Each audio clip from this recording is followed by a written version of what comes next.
Hello aspirants. स्वागत है आप सभी का थिंक टैंक यूपीएससी पे एक और वीडियो पे।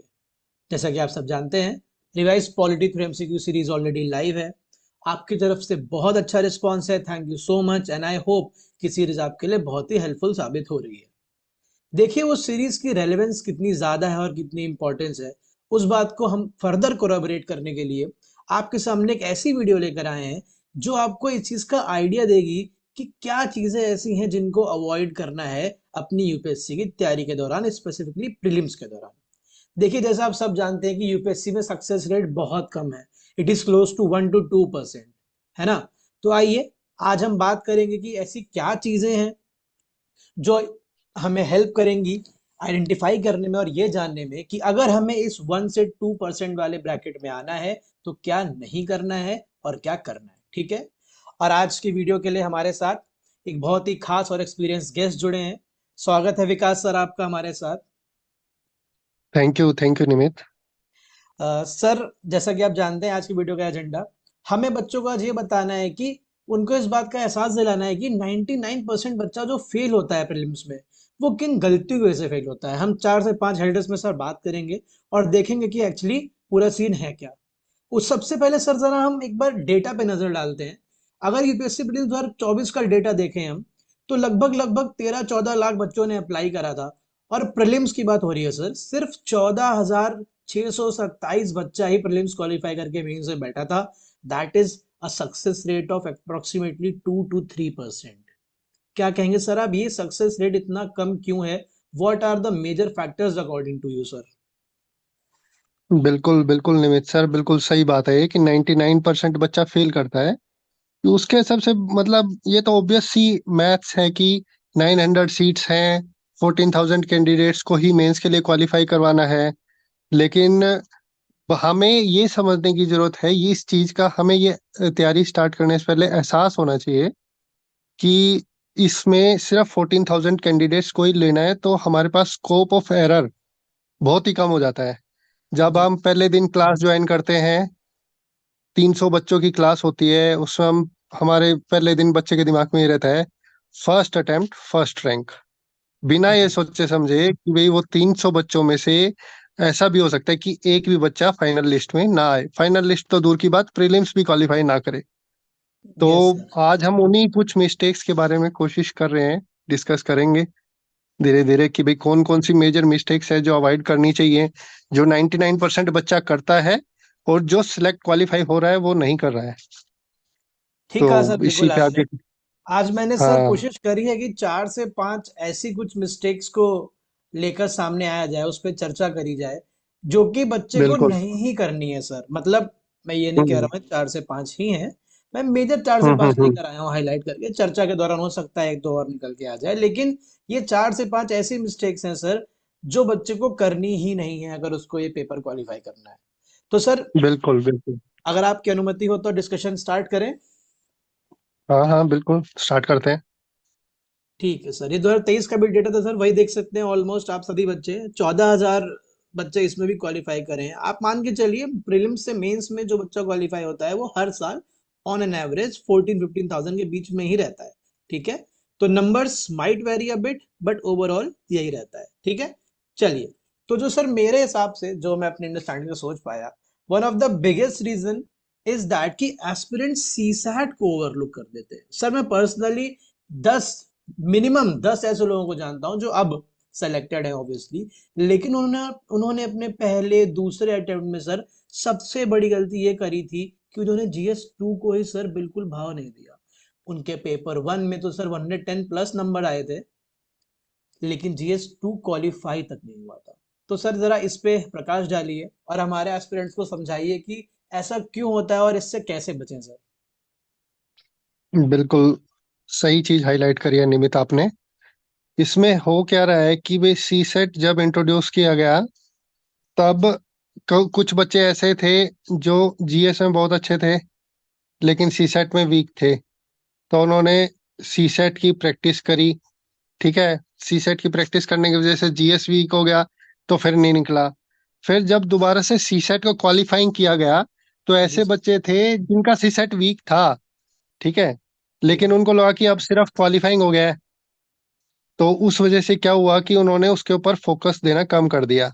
और यूपीएससी ने इस चीज को एक फिल्टर करने का तरीका बना लिया है कि वो जीएस पेपर तो डिफिकल्ट आ ही रहा है, वो तो सबको भी पता है कि जीएस पेपर डिफिकल्टी लेवल हर दिन हर साल इंक्रीज ही हो रहा है। जी अलग सर। अलग उसमें डायनामिसिटी आ ही रही है, लेकिन सीसेट पेपर को भी यूपीएससी एक फिल्ट्रेशन टेक्निक की तरह यूज कर रहा है, और उसमें कभी कॉम्प्रिहेंशंस को डिफिकल्ट कर देता है, कभी क्वांट सेक्शन को डिफिकल्ट कर देता है। तो उसमें जो नॉन सीरियस या अंडर प्रिपेयर्ड है सीसेट के लिए, हम्म। वो बच्चा फिल्टर आउट हो जाता है। एकदम सर, तो आपने पॉइंट बहुत सही पॉइंट उठाया है यहाँ पे कि जो अब यूपीएससी क्या कर रहा है सर, अगर आप पिछले 3-4 साल के ट्रेंड को उठा के देखें, आई होप आपने देखा जरूर होगा और आप में से कई लोगों ने भी देखा होगा कि सीसैट को एज अ फिल्टर यूज करा जा रहा है सर। यूपीएससी अब सीसैट को एज अ फिल्टर यूज करने लगी है छटनी करने के लिए।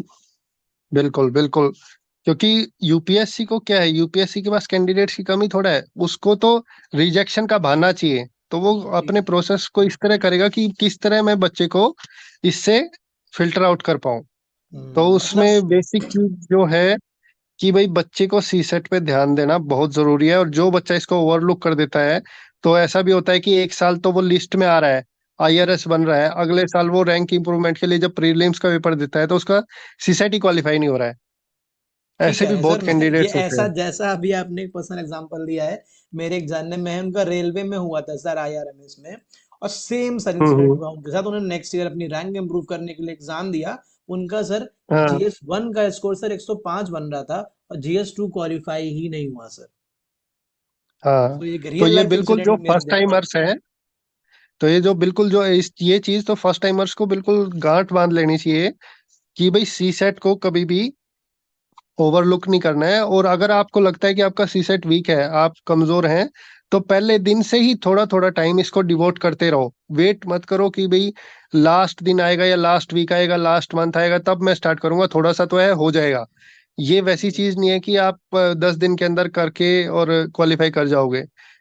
कभी जी कभी सी सेट में कुछ ऐसी चीजें होती हैं जिनको कंटिन्यूस अगर प्रैक्टिस में रखें, तो ही वो आप फाइनल एग्जाम में भी टिक कर पाओगे। तो इन चीजों का मेरे को लगता है कि ध्यान रखना चाहिए किसी भी एक कैंडिडेट को जो स्टार्ट कर रहा है, और जो सीनियर कैंडिडेट है वो उसको तो एहसास है ही इस चीज का। जी सर, समझ गया। सर एक और डायमेंशन सीसैट से निकल के आता है, आजकल बहुत ज्यादा चर्चा में रहता है। जो इंजीनियरिंग हम्म। बैकग्राउंड के स्टूडेंट्स होते हैं खासकर, हाँ हाँ वो थोड़ा सा सीसैट को लेके ज्यादा ओवर कॉन्फिडेंट हो जाते हैं। तो उनके लिए क्या हाँ। सर, आप कुछ मैसेज देना चाहेंगे, कुछ सलाह देना चाहेंगे, क्या आपके विचार क्या हैं इस चीज पे? बिल्कुल सही बात है, इंजीनियरिंग कैंडिडेट्स वालों का मैथ्स थोड़ा सा स्ट्रॉन्ग पोर्शन होता है। जी सर। तो एक वो नेचुरल माइंडसेट बन जाता है कि अरे यार मैथ है, मैथ तो हम कर ही लेंगे। जी सर। जी सर। लेकिन उस चक्कर में क्या होता है कि भाई कई बार ऐसा होता है कि वो जब आउट ऑफ प्रैक्टिस हो जाते हैं ना, ये प्रैक्टिस की चीज है सी सेट। आप बिल्कुल। आउट ऑफ प्रैक्टिस हो जाते हैं, और उस दिन एग्जाम का जो प्रेशर है ना, उसमें आप सही से सॉल्व कर रहे हो नहीं हो रहे हो, थोड़ी सी भी अगर 19-21 हो जाए, तो आप लिस्ट से बाहर हो जाते हो। तो इसमें इंजीनियरिंग कैंडिडेट्स के लिए तो मैं यही कहूंगा कि भाई आप अगर आप कॉन्फिडेंट हो तो वीकली एक टेस्ट लगाओ, नहीं तो एटलीस्ट एग्जाम से पहले एक बार सारे प्रीवियस ईयर क्वेश्चन को अपने हाथ से सॉल्व जरूर करके जाओ। ऐसे बिल्कुल ही बिना देखे, बिना कुछ कहा अंडर प्रिपेयर्ड होके तो कभी नहीं जाना चाहिए। मेरी तो यही सजेशन है इस रिगार्ड में। ठीक है, बिल्कुल बिल्कुल सर, सही कहा आपने, बिकॉज जब हम जा ही रहे हैं जंग लड़ने, तो हमें हर मोर्चे पे तैयार रहना चाहिए। बिल्कुल ठीक बात है सर। बिल्कुल तो बिल्कुल। आई गेस सीसैट का एक सर जो डाउट था। अब सर अगर आगे बढ़ते हुए मैं दूसरी चीज आपसे बात करूं, तो एक हम्म। एक नया ट्रेंड चल गया है सर मार्केट में। थोड़े टाइम तक पहले क्या हो रहा था, करंट अफेयर्स को हम्म। बच्चे इग्नोर करके जा रहे थे। अब सर क्या हाँ हाँ। हुआ है, इससे हम पीछे पड़ते हैं एक चीज के, तो फिर इतना पड़ जाते हैं सर कि जब तक वो हमें ना परेशान करने लगे, है ना, तब तक उससे हम दूर नहीं भागते। अब ऐसा होने लगा है ना, अब सिचुएशन सर रिवर्स हो गई है। अब क्या हो गया, पहले इग्नोरेंस था करंट अफेयर्स को लेके, अब एस्पिरेंट्स के पास करंट अफेयर्स को लेके ओवरलोडिंग है सर। और सर मेरा ये मानना है, जितना दिक्कत कर इग्नोरेंस थी करंट अफेयर्स के कंटेक्स्ट में बच्चों के लिए, उससे कहीं ज्यादा बड़ी दिक्कत जो ये ओवरलोडिंग करंट अफेयर्स की है ना सर, इतना फ्लरी है। हम्म। मैं कई जगह मैंने देखा है, पीआईबी भी पढ़ लो, द हिंदू भी पढ़ लो, इंडियन एक्सप्रेस हम्म। भी पढ़ लो, है ना सर, इन सब से हम्म। बच्चा हो तो जी विजन आईएएस की मंथली पढ़ लो, शंकर आईएएस की प्रीलिम्स जी। बिट्स पढ़ लो, दृष्टि की डीकैट। मैं सर दो तीन एस्पिरेंट्स को मेरे जानने में है, वो लोग को सर देख रहा हूँ, वो रोज PIB, the Hindu, Indian Express तीनों पढ़ रहे हैं सर, और तीनों के डिफरेंट डिफरेंट नोट्स बना रहे हैं। तो मेरा ये मानना है कि ये ओवरलोडिंग की समस्या जो है, खासकर जो नया एस्पिरेंट है सर, उनके साथ बहुत ज्यादा हो रही है। उनको लगता है कि अंडर द बिल्कुल। सन सब सिलेबस है यूपीएससी का। तो सर थोड़ा गाइड करिए हम्म, उनको, बताइए कि इससे कैसे बचें, और करंट अफेयर्स को लेके एक्चुअली अप्रोच होनी क्या चाहिए, नया एस्पिरेंट हो हम्म, चाहे पुराना एस्पिरेंट बिल्कुल बिल्कुल सही चीज पॉइंट आउट करी है निमित सर आपने। इसमें आपने जैसे बताया ना कि बच्चा क्या कर रहा है, पीआईबी भी कर रहा है, हिंदू भी कर रहा है। सिर्फ ये नहीं है कि सिर्फ न्यूज़पेपर, उसके अलावा वो एक विजन आईएएस या किसी और इंस्टीट्यूट की हो। मैगजीन हाँ भी जी इसके सर। साथ कर रहा है। जी सर, तो वही वही। एंड में क्या होता है कि वो सिर्फ वो पढ़ लेता है और लास्ट में रिवीजन उसकी हो नहीं पाती है। तो एक हम्म। तो ये फैक्टर आता है, दूसरा फैक्टर ये आता है कि एग्जाम में सारे करंट अफेयर्स नहीं आने वाले हैं। ठीक है। Ji sir. Exam relevant current affair find out करने के लिए आपको पीवाई क्यू एनालिसिस होना बहुत जरूरी है कि भाई यूपीएससी जो है वो करंट अफेयर्स को किस तरह पूछ रहा है। यूपीएससी वो ऐसे नहीं पूछता है कि भाई ये इवेंट हुआ, इसका थीम क्या था। ठीक है। कभी हम्म। हो सकता है प्रीवियस ईयर क्वेश्चंस में कभी उसने एक दो बार पूछ लिया हो, लेकिन करंट ट्रेंड्स के अकॉर्डिंग वो अब इस तरह क्वेश्चन नहीं पूछता है कि भाई इस ये इवेंट यहाँ पे हुआ, इसका थीम क्या था, या ये हाँ, किस वो डेट को हुआ। आपको स्टैटिक पोर्शन वो से लिंक करके पूछता है सर। बिल्कुल, वो क्या करेगा, जैसे मान लो कि क्लाइमेट चेंज के ऊपर उसको क्वेश्चन पूछना है तो वो कहेगा कि भाई मान लो पेरिस समिट की बात है, पेरिस समिट हुआ या यूएनएफ जी ट्रिपल सी सर। का रिसेंट समिट हुआ, उसमें इस तरह की बात हुई। एक तो ये स्टेटमेंट देगा, दूसरा स्टेटमेंट ऐसा दे देगा कि भाई उसमें कोई जैसे अभी कोई एग्जैक्ट टर्म मेरी याद नहीं आ रही है, कोई जी सर। एक एग्रीमेंट साइन होगा, उस एग्रीमेंट के अंदर कोई टर्म डिफाइन की गई होगी, हाँ, मतलब उसकी जैसे कि डेफिनेशन फॉर ऐसे। एग्जांपल मान लेते हैं, इंडिया का पंचाम जो था, पंचामृत था, उसमें से एक दे देगा, आपको बोलेगा this was not the part of it, this was the part of it. मतलब वहां से बस कोई बस। बड़ा डिसीजन जो लिया गया है, वहां से उठा के आपसे एक फैक्ट पूछ लेगा।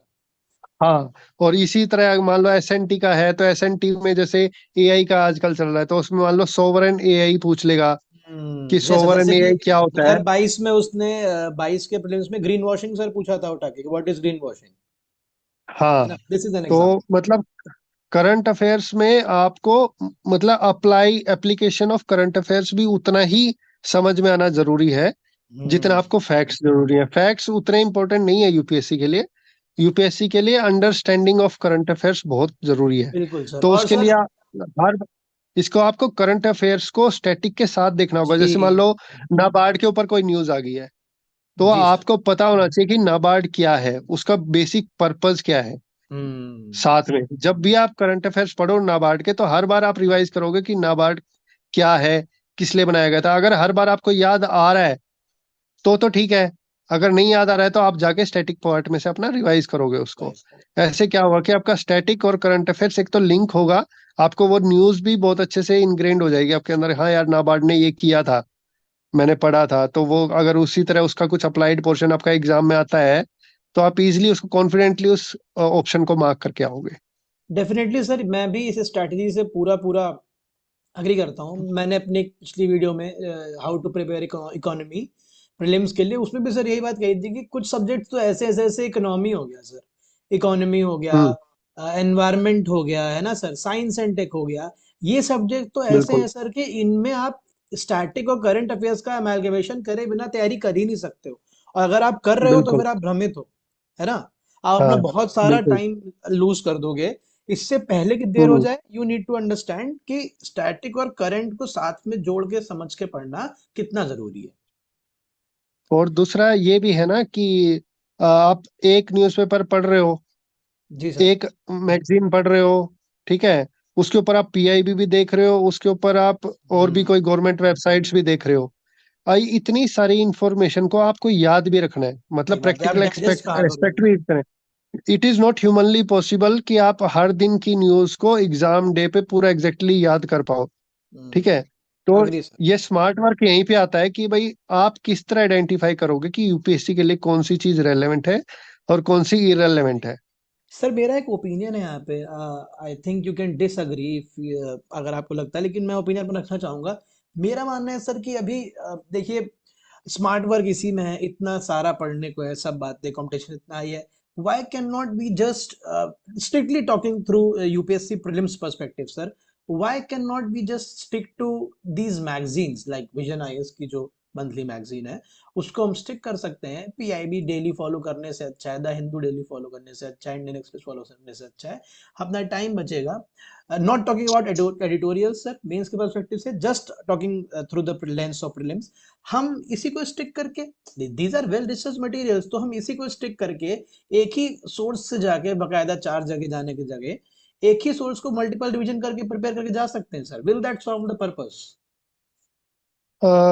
मतलब अगर आपको सिर्फ फैक्चुअल लेना है या मतलब एक याद करने के पर्सपेक्टिव से लेना है तो बिल्कुल सही है, ठीक है। जी। लेकिन अगर आपको एक वो होती है ना कि वो मसल मेमोरी की तरह क्रिएट करना है करंट अफेयर्स जी। को, कि भाई वो जी। इनग्रेन्ड हो, आपको याद नहीं करना है, तो हम्म। न्यूज़पेपर के बिना आपकी तैयारी अधूरी रह जाती है।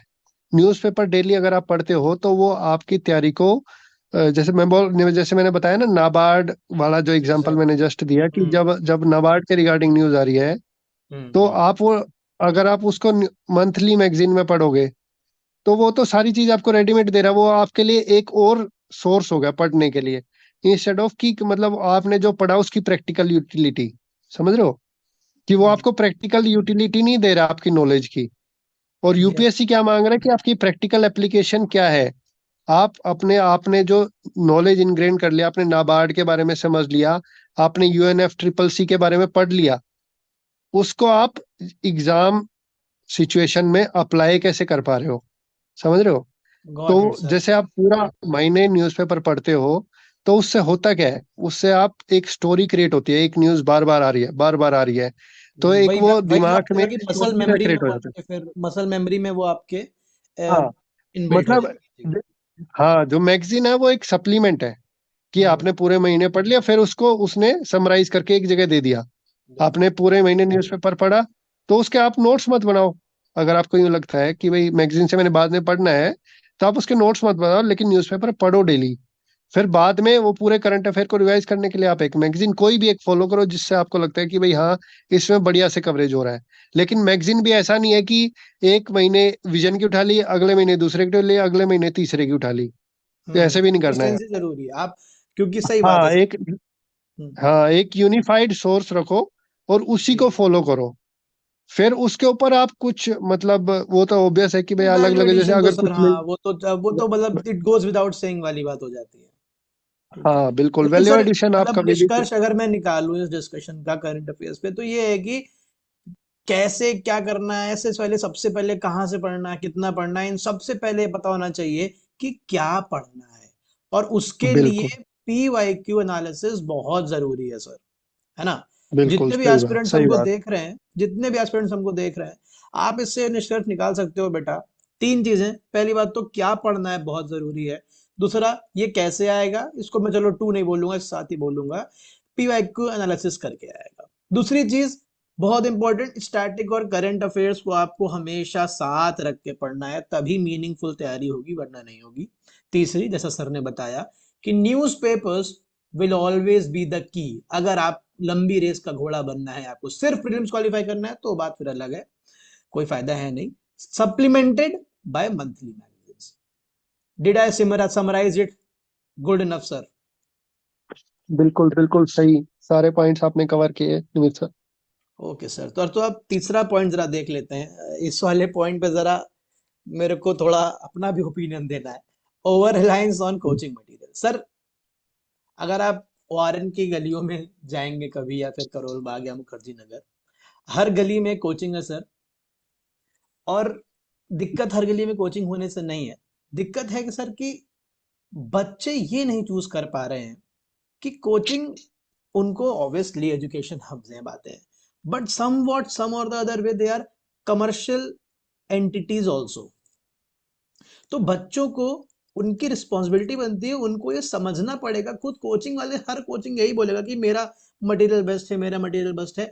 तो ये बच्चे कैसे फिगर आउट करें सर, जो इनकी रिस्पॉन्सिबिलिटी बनती है कि उन्होंने रिसर्च करना है कि मुझे किस कोचिंग का क्या सब्जेक्ट पढ़ना है, कैसे मटेरियल खरीदना है, करंट अफेयर्स कहाँ से खरीदना है, शंकर आईएएस की इन्वायरमेंट लेनी है, दृष्टि का डी कैट लेना है।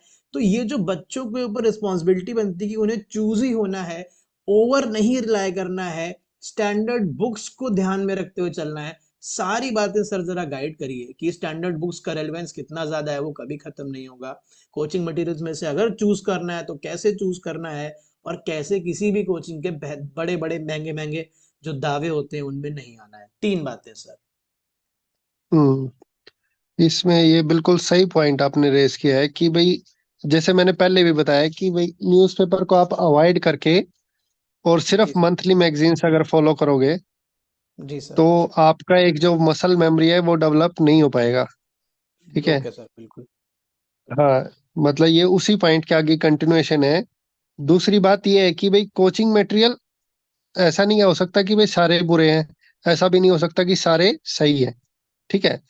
तो अब जब स्टूडेंट मान लो कोचिंग मटेरियल कोई उठाया, उसको लगाया यार ये वाला मटेरियल अच्छा है, वो कैसे फाइंड आउट करेगा? उसके दिमाग में कैसे पता, उसको कैसे पता चलेगा कि भाई वो मटेरियल उसके लिए ठीक है या नहीं?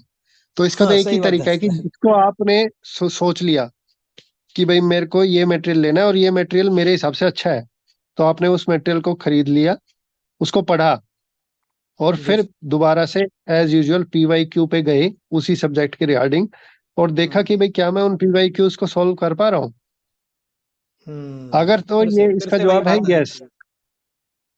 हाँ, अगर मैं उसको सॉल्व करवा रहा हूँ फिर तो ठीक है, मटेरियल ठीक है। और अगर नहीं कर पा रहा हूँ तो फिर दोबारा से कोई और की तरफ जाना ही पड़ेगा। और दूसरी बात ये भी है कि भाई अ, आप 2 दिन बाद कोई और आके बोल देगा अरे नहीं यार विजन का अच्छा नहीं है, तू नेक्स्ट आईएएस का उठा ले या तू दृष्टि का हम्म। उठा ले, मैंने तो वहां से पढ़ा है। जी तो सर। वो उस सामने वाले बच्चे का पर्सनल एक्सपीरियंस हो सकता है, क्योंकि उसने पहले दृष्टि उठाया, उसका दृष्टि से काम चल रहा है। आपका, आपने पहले विजन उठाया या आपने पहले नेक्स्ट आईएएस उठाया, तो आपका उससे बढ़िया चल रहा है। तो ऐसा नहीं है कि उसकी सुन के आप अपना मटेरियल पढ़ना बंद कर दोगे, क्योंकि सोर्स तो आपको एक ही रखना है किसी भी चीज का। बोलते हैं ना कि it is not about number of books, it is about more about number of revisions that you hmm. Do. एक सोर्स के एब्सोल्युटली। 10 रिविजन्स करने हैं, ना कि 10 सोर्स का एक रिवीजन। तो आप कोई भी एक सोर्स पकड़ो, ठीक है, उसको चेक करो, आपको ठीक लग रहा है कि भाई हाँ इससे मैं सोल्व कर पा रहा हूँ, उसको पढ़ो मल्टीपल टाइम्स। उसके बाद फिर आपको धीरे धीरे जब आप टेस्ट सीरीज लगाओगे या पीवाईक्यू ही कुछ सोल्व करोगे फ्यूचर में, तो उसमें कुछ कुछ एडिशनल पॉइंट्स आते रहेंगे। उन एडिशनल पॉइंट्स को अपने प्राइमरी सोर्स में ही ऐड करोगे आप, चाहे वो कोचिंग क्लासेस डेफिनेटली। के आपके नोट्स हो, चाहे वो आपने कोई एक स्टैंडर्ड बुक उठा ली, उसमें से आपने प्राइमरीली पढ़ा है, कुछ भी हो सकता है वही वो सर, प्राइमरी मतलब सोर्स। बेसिकली कहने का यही है कि स्टैंडर्ड बुक्स का कोई तोड़ नहीं है। दूसरी बात कि वन सोर्स हाँ might work for one person, that does not mean कि वो दूसरे पर्सन के लिए भी उतना ही इफेक्टिवली काम करेगा।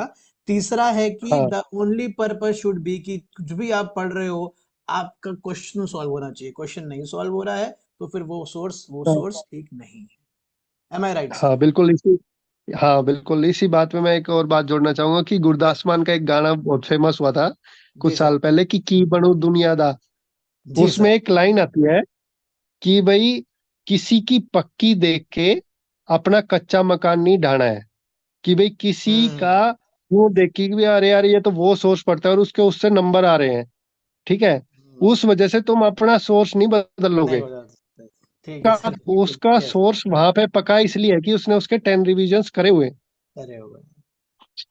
हाँ, ओके आप सर। जब अपने सोर्स के, जो आपका ट्राइड एंड टेस्टेड है, उसके 10 रिविजन्स करोगे तो हो सकता है कि आप उससे बेटर परफॉर्म करो। समझ गया और सर। ये भी हो सकता है कि उसका लेवल ऑफ प्रिपरेशन आपसे आगे जा चुका हो, वो आपसे पहले से तैयारी कर रहा हो। तो बहुत सारे फैक्टर्स होते हैं, सिर्फ दूसरे को देख के कि हाँ यार टॉपर उसको पढ़ रहा था और मैं इसको पढ़ रहा हूँ इस वजह से ये हो रहा है, ऐसा कुछ नहीं होता है। आप जो सोर्स पढ़ रहे हो उसका रेलेवेंस आपसे बेटर कोई नहीं डिफाइन कर सकता है। क्योंकि कई बार ऐसा होता है कि किसी किसी बंदे को डीडी बासु बहुत अच्छी लगती है और किसी किसी बंदे को डीडी बासु बहुत बेकार लगती है। उसका रीजन यही है कि कई ट्रू सर। बंदों को डिटेल में पढ़ना अच्छा लगता है, डीप अंडरस्टैंडिंग के साथ समझना अच्छा लगता है। कई बंदों को सिर्फ फैक्ट्स पढ़ने अच्छे लगते हैं कि भाई अरे यार मेरे को तो ऊपर ऊपर से समझा दे, सब्जेक्ट की अंडरस्टैंडिंग की मेरे को जरूरत नहीं है, मेरे को बस उतना ही चाहिए कि एग्जाम रेलेवेंट आ जाए। तो उनको लक्ष्मीकांत अच्छी लगेगी। लक्ष्मीकांत मतलब कोई भी बुक अपने आप में बुरी नहीं है, लेकिन यस। मतलब हर पर्सन का अपना ओपिनियन है कि भाई किसी के लिए कुछ सूट करेगा, किसी के लिए कुछ सूट करेगा। जैसे बोलते हैं ना कि 1000 के अराउंड मान लो बच्चा सेलेक्ट हो रहा है यूपीएससी के एग्जाम में, तो यस सर। 1000 स्ट्रेटजीज है वो अपने आप में, क्योंकि सबकी एक इंडिविजुअलिस्टिक अप्रोच रहेगी इस एग्जाम को लेके। गॉट इट सर, तो गॉट इट। मेरा ये ओपिनियन है निमित सर इस रिगार्डिंग। बिल्कुल सही सर। ओके सर, अब देखते हैं जरा अपना अगला पॉइंट अब, है ना। आई होप इस पे हाँ क्लैरिटी है आप सभी को। अगर कोई भी क्वेरी कुछ भी है तो आप कमेंट सेक्शन में कमेंट करिए, हम बिल्कुल रीच आउट करेंगे आपको, है ना। कोई बात नहीं है, इस वीडियो से अलग या किसी भी तरीके के एग्जाम रिलेटेड क्वेरी हो तो आप हमसे बेझिझक रीच आउट कर सकते हैं। ओके। हाँ सर। तो अब सर अगला है एक लैक ऑफ स्ट्रक्चर्ड प्लान। ये सर ऐसा है कि बच्चा ना जंग में तो कूद जाता है लेकिन उसने युद्ध अभ्यास नहीं करा होता है। मैं इसको आसान शब्दों में यही बोलूंगा। तो जरा बताएं सर कि क्या प्लान होना चाहिए एक ऑनेस्ट एस्पिरेंट का, जो जो आया है तैयारी करने, जेन्युइनली इस पेपर को निकालने। और स्ट्रक्चर्ड प्लान का क्या मतलब है sir, not just plan but structured plan. बिल्कुल निमित सर, ये भी एक बहुत इंपॉर्टेंट एस्पेक्ट है प्रिपरेशन का। तो यस सर। किसी एक सक्सेसफुल आदमी ने कहा है कि भाई अगर मेरे को 10 दिन दिए गए कोई प्रोजेक्ट को कंप्लीट करने में, यस सर। तो मैं उसमें उसका 80% टाइम जो है मैं प्लानिंग में निकालूंगा। Very nice sir. तो हाँ। इसका मतलब है कि जो प्लानिंग प्रोसेस है वो सबसे इम्पोर्टेंट प्रोसेस होता है। कि अगर आप मान लो भाग रहे हो, मतलब आप हार्ड वर्क कर रहे हो, आप 15-15 घंटे पढ़ रहे हो, लेकिन आपकी डायरेक्शन ही सही नहीं है, तो आप कितना ही पढ़ते रहो, कितना ही भागते रहो, आप सही जगह जा ही नहीं सकते। सही बात है, तो आप सबसे फिर है पहले ना सबसे लक्ष्मीकांत ही इम्पोर्टेंट पढ़ते रह बात, गए। हाँ भाई आपको यूं तो पता ही नहीं है कि भाई एग्जाम पूछ कर है। आप हम्म। पढ़ रहे हो बिल्कुल, मतलब पीएचडी लेवल कर लिया आपने पॉलिटी में, उसकी उतने की जरूरत है नहीं। तो यस। मतलब वो एक बैलेंस कैसे क्रिएट हो कि भाई एग्जाम ओरिएंटेशन कैसे आए इस चीज, और हमारे जो स्टडी प्लान है बिल्कुल एग्जाम के अकॉर्डिंग रहे। उस चीज के लिए एक स्ट्रक्चर्ड प्लान होना चाहिए कि भाई हर सब्जेक्ट एज पर पीवाईक्यू एनालिसिस की भाई कौन से सब्जेक्ट का कितना वेटेज है, मेरे को उसमें कितना टाइम देना है, मेरी कितनी कैपेबिलिटी है, मेरे को इस सब्जेक्ट को समझने में टाइम लगेगा या जल्दी हो जाएगा, उस यस। हिसाब से अपना प्लान जैसे कि सर रेडी मैंने रखना है। मैंने अपने एक वीडियो में एग्जांपल दिया था कि हमारा प्लान कुछ इस हिसाब का होना चाहिए जिसमें हमने हम्म। इनपुट आउटपुट एनालिसिस हमें करके रखना चाहिए। फॉर एग्जांपल सर, अगर आप मान लीजिए हाँ मैंने पीवाईक्यू का एनालिसिस करा हुआ है, मुझे पता है कि पोस्ट इंडिपेंडेंस इंडिया से सर नहीं पूछता है उतना, है ना, प्रीलिम्स में। अब मैंने यहाँ से क्या हाँ करा, मैंने इसको 10 दिन दे दिए, पूरा एकदम अच्छे से हाँ चार्ट डाला है, मुझे सब पता है कब पोस्ट इंडिपेंडेंस में पहले इलेक्शन में क्या हुआ, दूसरे इलेक्शन में क्या हुआ, कितना परसेंट वोट शेयर था नेहरू जी का, सब पता है मुझे, एक्सेट्रा। लेकिन सर मुद्दा ये है ना कि 10 दिन मैंने जो बर्बाद की ना यहाँ पे, मैं बर्बाद इसलिए बोल रहा हूँ हाँ। बिकॉज क्वेश्चन पूछता ही नहीं है। हम ज्ञानी बनने थोड़ी ना आए हैं सर, हम एग्जाम क्रैक करने आए हैं, बिल्कुल है ना। बिल्कुल। तो ये 10 दिन में यार, हाँ। ये पढ़ने से अच्छा मैं सर मैं कह रहा हूँ इसको 10 दिन को तुम फिर से स्पेक्ट्रम रिवाइज करने में दे दो यार, है ना। हम्म। वो तुम लक्ष्मीकांत रिवाइज बिल्कुल। करने में दे दो। सो सर हम्म। ऐसा कुछ प्लान होना चाहिए जो आपके एग्जाम की सक्सेस को गारंटी करे, गारंटी तो क्या ही सर है, बट उसकी तरफ आपको अग्रसर करे, है ना। ये बिल्कुल स्ट्रक्चर्ड प्लान है। बिल्कुल। हाँ, क्योंकि इस पे अगर आपका प्लान ही नहीं होगा, प्लान ही अगर आपका गलत है, आप चौराहे पे खड़े हो, आप डायरेक्शन ही गलत में भाग लिए, यस तो सर। फिर रिजल्ट कैसे सही आएगा, जो मंजिल है वो भी बिल्कुल अलग आएगी। तो स्ट्रक्चर्ड प्लान तो बहुत इंपॉर्टेंट है। Okay sir, got it. तो सर आप जरा एक आखिरी पॉइंट पे डिस्कस कर लेते हैं, जो मेरे हिसाब से one of the most important aspect है अपनी यूपीएससी प्रीलिम्स की तैयारी का, that is PYQs and mock test. दोनों को क्लब करके समझेंगे जरा कि इनकी जो कंबाइंड इंपॉर्टेंस है वो क्या है। थ्रू आउट द वीडियो आपने देखा होगा एस्पिरेंट्स कि हम लोग पीवाईक्यूज की इंपॉर्टेंस, चाहे वो करंट अफेयर्स में हो, चाहे वो स्टैटिक में हो, चाहे वो प्लानिंग में हो, सब में देखते आ रहे हैं, ठीक है। तो पीवाईक्यूज देखेंगे कि क्या है, बट पीवाईक्यूज से जुड़ के एक चीज आती है मॉक टेस्ट। सर एक्चुअली होता क्या है, मैंने ऑब्जर्व करा है, बच्चे से मानिए 26 मई को हमारा प्रीलिम्स है, तो बच्चे क्या करेंगे, 30 अप्रैल तक पढ़ते ही रहेंगे, सोचेंगे भाई आखिरी के 1 महीने में हम मॉक टेस्ट सॉल्व कर लेंगे, अपना प्रैक्टिस कर लेंगे, जाके एग्जाम दे आएंगे, सब हो जाएगा। तो सर इस स्ट्रैटेजी में क्या बुराई है, क्यों ये बहुत हार्मफुल है स्टूडेंट्स के लिए, उनको कम्युनिकेट करिए सर। और जरा मुझे भी समझाइए कि इसका एक्चुअल जो सोल्यूशन है वो होना क्या चाहिए। हम्म। बिल्कुल, बहुत सही पॉइंट आउट किया आपने निमित, कि पीवाई क्यू एनालिसिस, तो मतलब हमारे पिछले पॉइंट से भी यही इन्फ्रेंस निकल के आ रहा है कि भाई पीवाई क्यूज बहुत इंपॉर्टेंट है, उनका एनालिसिस होना ही होना चाहिए। यस क्योंकि सर। अगर आपका अपना एनिमी नहीं पता होगा तो आप वॉर में आपका डिफीट होना बिल्कुल फाइनल हो जाता है। तो इसलिए हम्म। वॉर में जाने से पहले आपको अपना एनिमी आइडेंटिफाई करना बहुत जरूरी है। इसीलिए आपको पीवाईक्यूज पढ़ने बहुत इंपॉर्टेंट, उनको एनालाइज करना बहुत इंपॉर्टेंट हो जाता है। उसके बाद आती है मॉक टेस्ट की बात। मॉक टेस्ट अगर हम ये स्ट्रेटजी लगाते हैं कि भाई लास्ट मंथ में हम मॉक्स लगाने चालू करेंगे और उसी के बेस पे फिर हम अपनी प्रिपरेशन करेंगे, तो मॉक टेस्ट का पर्पज ये नहीं है कि टारगेट ये नहीं है कि भाई अरे 5 स्टैंडर्ड बुक्स पढ़नी है और 50 मॉक टेस्ट लगाने हैं, बस हो गया। मॉक टेस्ट का एक्चुअली पर्पज ये है कि भाई आप जो प्रिपेयर कर रहे हो, क्या आपका ओरिएंटेशन एग्जाम ओरिएंटेशन है या नहीं, उस चीज को टेस्ट करता है। तो अगर आप लास्ट मंथ में करोगे और आपने ये आइडेंटिफाई कर लिया अरे यार मैंने जो पढ़ा उसका एग्जाम ओरिएंटेशन तो है ही नहीं, जो एक्चुअली चीजें मतलब मेरे को काम याद नहीं आ होनी रहा है, चाहिए वो क्वेश्चन तो है सॉल्व ही करने नहीं। में। मतलब उससे सर हाँ क्वेश्चन जो बेसिकली नहीं सॉल्व हो रहे हैं, आपने ये मान लो आपको पता चल गया। हाँ हम्म। हाँ, तो फिर वो लास्ट मंथ में आपके ऊपर वो मतलब फायदा करने के बजाय मॉक टेस्ट आपको बैकफायर कर जाएंगे। बैक तो फायर आपका जो कॉन्फिडेंस है वो बिल्कुल टूट जाएगा। टूट तो जाएगा। इसमें अभी दो अभी तरह सर के हम लोग सिनेरियोज जब आते हैं। अभी सर हम लोग जब ऑफ कैमरा बैठे थे तो आपने मुझसे एक बहुत ही बेहतरीन बात कही थी कि मान लो लास्ट के 20 दिन में आपने रिवाइज करना चालू करा, आप मॉक टेस्ट देना चालू करा, और जो आपने सर नहीं बोला कि अभी कॉन्फिडेंस वाली बात जो यहाँ भी करी, कि अगर लास्ट के 20 दिन हाँ में आपने मॉक टेस्ट देना चालू करा और उसके बाद मान लो आपको यह एहसास हुआ मॉक टेस्ट देते वक्त कि यार मेरा साइंस एंड टेक तो वीक है, मेरा एनवायरनमेंट तो वीक है, तो आप उस पर काम कब हाँ, करोगे फिर? है ना? बिल्कुल बिल्कुल। हाँ, हाँ, तो वो समय आपको निकाल मतलब करके आपकी मिस्टेक्स आइडेंटिफाई करने के बाद उनको रेक्टिफाई करने का चांस ही नहीं है आपके चांस ही पास। नहीं बचता है फिर, और हाँ, if you leave the test for the last moment. बिल्कुल बिल्कुल। और क्या है कि यूपीएससी प्रिपरेशन एक मैराथन है अपने आप में। यस और सर। मैराथन रनर जो है वो अपने रेस डे से 15 से 20 दिन पहले ज्यादा दौड़ता नहीं है, बिल्कुल दौड़ना बंद कर देता है। कई रनर्स तो बिल्कुल मिनिमल कर देते हैं, और यस। ताकि वो जो एग्जाम डे आए उस दिन वो पीक पे रहे, उनका परफॉर्मेंस पीक पे रहे। तो उस चीज के लिए आपको मॉक्स जो है वो 1 महीना पहले तो देने बंद करने हैं, इंस्टेड ऑफ देना स्टार्ट हम्म। करने के 1 महीना पहले तो देने बंद करने हैं, ताकि आप जो भी आपने एनालाइज किया है मॉक टेस्ट दे उसको रिवीजन के थ्रू उन प्रॉब्लम्स को आइडेंटिफाई करके उनको रेक्टिफाई कर पाओ। रेक्टिफाई और करा फाइनल बेसिकली जब सर। एग्जाम डे आए। मॉक टेस्ट मॉक टेस्ट का ब्रॉडर ऑब्जेक्टिव ये होना चाहिए कि हमें अपनी जो गलतियां हो रही हैं सर ना, जो हमारी मिस्टेक्स हाँ हो रही हैं, जो रिकरिंग मिस्टेक्स हैं जो बार बार हो रही हैं या बार बार नहीं भी हो रही हैं, जो हर बार नया पैटर्न एनालाइज हो रहा है मिस्टेक्स का, उनको आइडेंटिफाई करके ठीक करना है ना सर? बिल्कुल।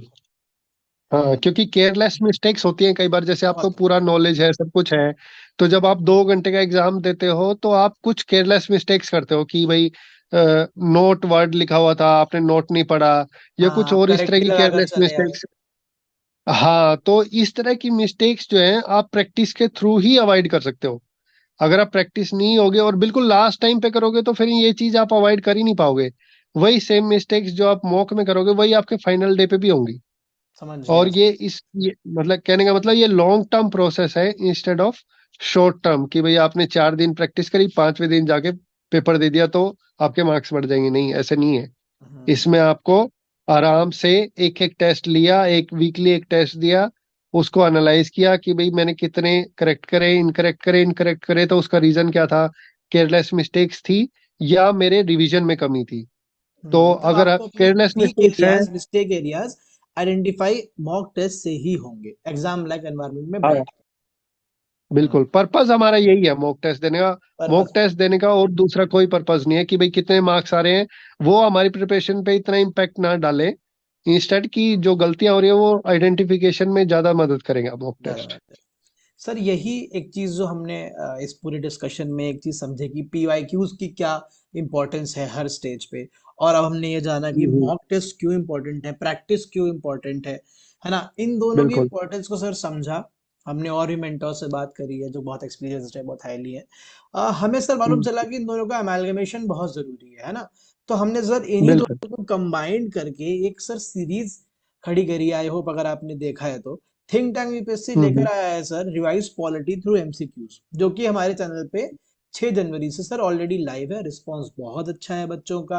आई होप उनके लिए हेल्पफुल हो रही है साबित हो वीडियोस। हमने सर पीवाईक्यू एनालिसिस करा कि भाई यूपीएससी आखिर किस टाइप के, किस नेचर के क्वेश्चंस पूछता है, और सर हम एक स्टेप आगे भी गए, हमने यूपीएससी के पेपर में ये भी देखा जाएगा कि यार वो किस टाइप के शब्दों में घुमाता है।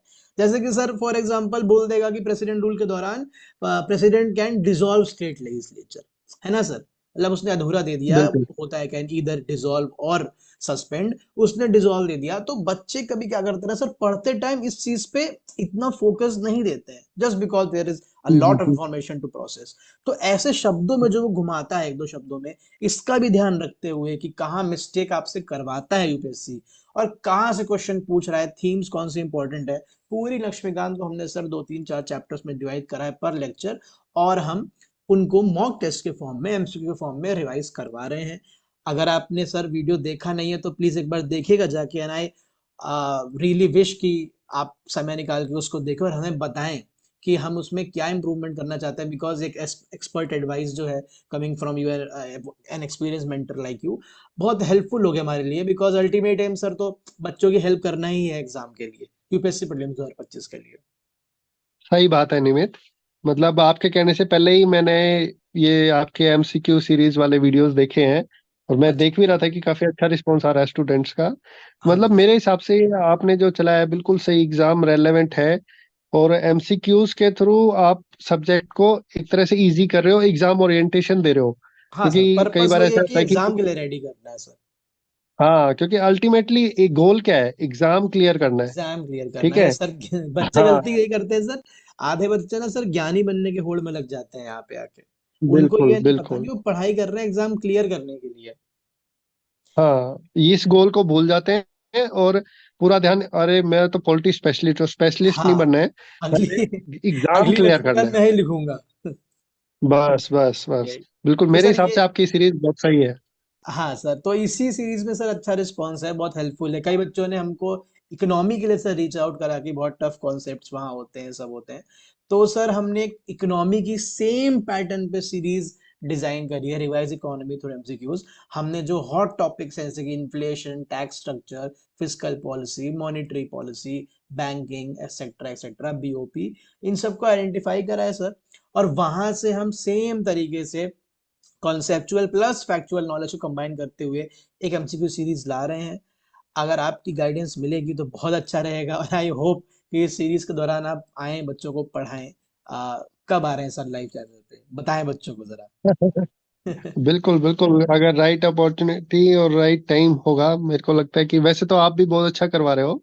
अरे थैंक यू सर, लेकिन अगर ब्लेसिंग्स। बिल्कुल राइट, हाँ बिल्कुल राइट अपॉर्चुनिटी, अगर राइट टाइम होगा तो जरूर कभी ना कभी तो जरूर आएंगे। ओके और सर, जो आपका रिस्पॉन्स आ रहा है प्रीवियस सीरीज पे, वो काफी वेल डिजर्व्ड भी है।